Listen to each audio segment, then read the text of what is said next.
Ang mabuting balita ng Panginoon ayon kay San Juan.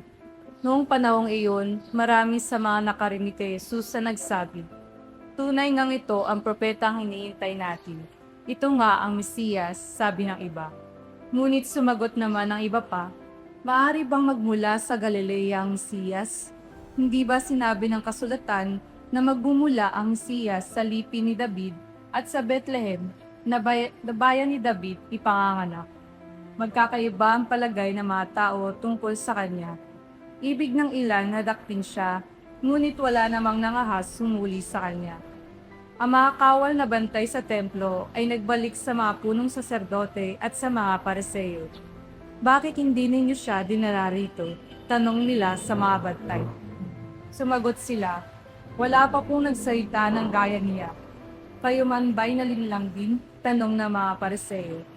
Mayroon bang pinuno o pariseyong naniwala sa kanya? Wala.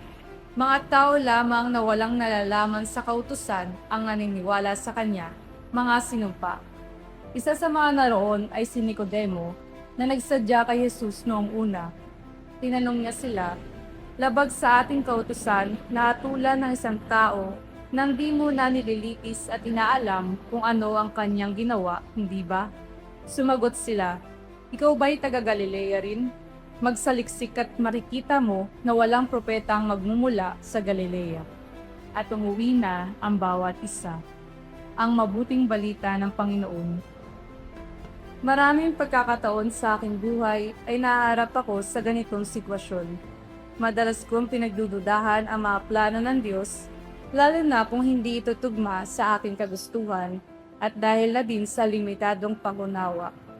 Sa araw-araw kong pamumuhay, naway mas maging katulad ako ni Nicodemo na nagtanong kung tama bang husgahan ang Diyos nang hindi pa naririnig ang kanyang buong panig.